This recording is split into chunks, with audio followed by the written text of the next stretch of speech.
And these are moments in which, in the irony of the irony, the effort to slow the decline of the empire, which is what's going on in the mind of the president who makes war on Iran, cannot fathom that the step you're taking worsens the decline of the empire. Because the answer is, what am I going to do? I can't rely on Israel to be my agent in that part of the world if the Israelis tell me that the only way I can be your agent is if you get rid of what can wipe me out, which is the Iranians. So you've got to come help me wreck the Iranians so I can be your great ally. Yes, Mr. Trump should have said. But if I do that, I risk a real diminution of my role in the world. Richard Wolff is making a much bigger argument than simply saying the confrontation with Iran is dangerous. He believes Washington may be running into a strategic limit, try to maintain influence across the Middle East, Europe, and Asia, while the economic costs of those commitments become harder to ignore. But that conclusion needs evidence. Because Iran sits beside one of the world's most important energy corridors, what happens there doesn't stay there. It can reach oil markets, inflation, America's allies, and ultimately U.S. consumers. So the real question isn't simply who has the stronger military. It's whether this confrontation strengthens America's position or creates new pressures that make maintaining that position even more difficult. And that's where Wolff's warning begins. You can't do this. You can't do this. But nothing is more typical of the empire's decline than what gets called in the history books empire overreach. The empire dies when it doesn't recognize that it can't do now what it could do at an earlier, more robust phase of the empire's history. So we could do in Iran all kinds of things before. You can't do them now. Iran has developed, Iran has figured out its problem. It has to be able to risk its existence, because if it doesn't, it has nothing but endless risk from the United States. And in their mentality, they've already developed their cities, developed their industry, developed their military under the anxiety shield of what the United States might do to them. They learn. That's the problem. Americans never understand. You learn. If the United States is the hegemonic power, everybody learns what that means and then goes to work to figure out how to get around that situation. The United States exists because for decades, the colonists here, bridling under the pressure of King George III and his predecessor, got around their condition and blew off the empire. They were willing to risk everything, the Revolutionary War, and then again the War of 1850. These were risky ventures for the United States. But what was the option? They were being squeezed to death as a colony. The Iranians did the same. We're being squeezed at every turn in what we want to do. And then when they're irritated with us, they come and kill our generals and kill our admiral, kill our ayatollah. I mean, there's no limit to what they're to do. There's no, I don't know what American people of Catholic religion, how they would react if some foreigner, landed troops in the Vatican and slaughtered the Pope. I mean, I don't know. I really don't know. But I can imagine an enormous range of bitter opposition in whatever forms it takes. You can't keep doing this and imagine that you can keep doing it. That's stupid. That misunderstands how human beings react to the pressures. Do many of them cave in? Sure. Do they tolerate for long periods of time real abuse? Yes, they do. Do they also look for ways out? Yup. Do they look for evasions? Yup. Do they eventually find them? Often. Okay. That's what I think is going on here. And I think Mr. Trump made a catastrophic error here. What Wolff is describing is strategic overextension, The idea that a major power can reach a point where maintaining its commitments becomes increasingly expensive and difficult. His conclusion that this proves American decline is his interpretation, not an established fact. But the underlying question is measurable. Can Washington expand its military commitments in the Middle East without creating additional costs elsewhere through defense spending, pressure on allies, energy disruption, or reduced attention to other strategic priorities? Iran makes that question especially important because this isn't an isolated battlefield. Just offshore sits a shipping route connecting Persian Gulf energy producers to the global economy. And that's where this geopolitical argument becomes an economic one. That the closed Strait of Hormuz is a horrible, discriminatory blow against Europe and Asia, but not for us.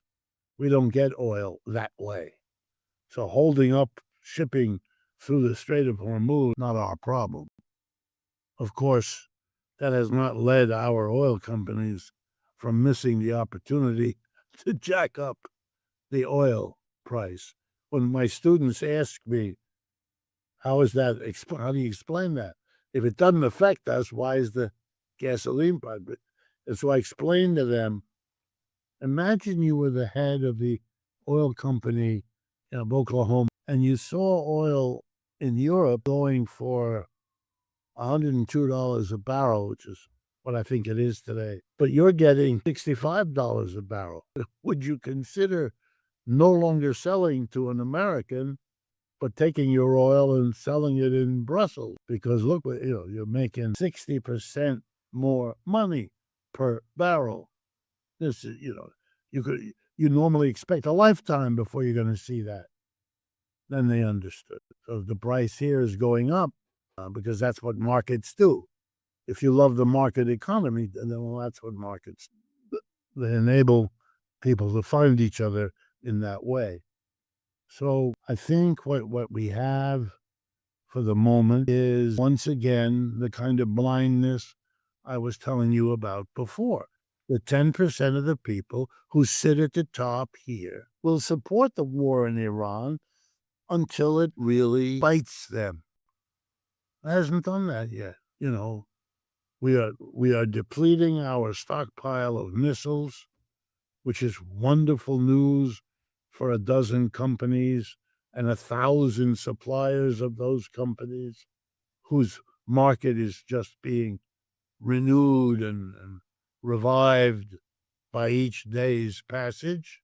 They love it. There's nothing happening to the American financial situation that would disrupt it yet. So the disadvantage to Europe, well, Americans tend to enjoy that. So that's not gonna make anything happen. The displeasure of our European allies, a few people will worry about that, but less than ever before. There actually will be most anxiety, I think, if there's any, about damage to our allies in Asia. And that will depend on what the South Koreans and the Japanese in particular, what they do about all of this. Perhaps also a little bit of Australia and New Zealand. What are they going to do? India, that's more important. What are they going to do? It looks like India is going to just renew its use of Russian oil and gas and pay off the Russians, who will enjoy getting paid the money they need to fight the war in Ukraine at less expense to them.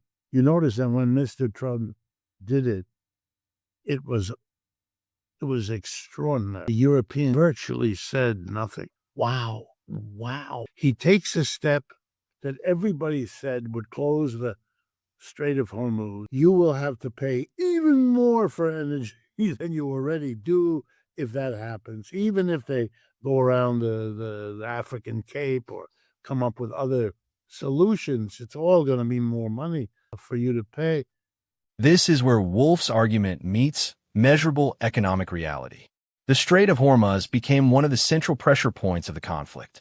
According to the International Monetary Fund in July 2026, disruption effectively removed roughly 20 million barrels per day of crude oil and refined product from normal passage through the strait, an amount equivalent to about 1/5 of global petroleum consumption. But there's an important complication to Wolff's argument. The United States is much less directly dependent on Gulf oil than many Asian economies. That does not mean Americans are insulated from a disruption. Oil is traded globally.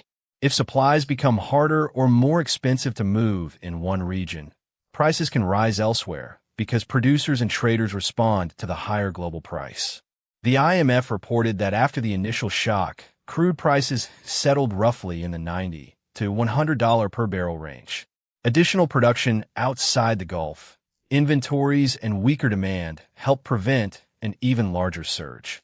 For American households, the danger is what happens if that cushion weakens. Energy affects more than gasoline. It feeds trucking, aviation, shipping, agriculture, and manufacturing. Persistent increases can therefore spread through consumer prices. And inflation is already above the Federal Reserve's long-run target. The Bureau of Labor Statistics reported that U.S. consumer prices were 3.4% higher in July 2026 than a year earlier. At the same time, the economy has not collapsed. The Bureau of Economic Analysis estimated that real GDP grew at a 1.5% annualized rate in the second quarter of 2026. So the evidence doesn't prove Wolff's broadest prediction. What it does show is a vulnerability. A military crisis thousands of miles away can still reach American consumers through globally connected energy markets. And that raises the final question. How does Washington get out without creating an even larger strategic or economic problem? At this point, my guess is that the decision of what to do is in Mr. Trump's hand, and that he will try to find an off-ramp, as it's called, as soon as he can. And by as soon as he can, I mean he has to be able to perform a theater of victory. He has to, in some way that's at least vaguely plausible, to say that he has won. He may be helped in doing that by shifting the focus from Iran to something else.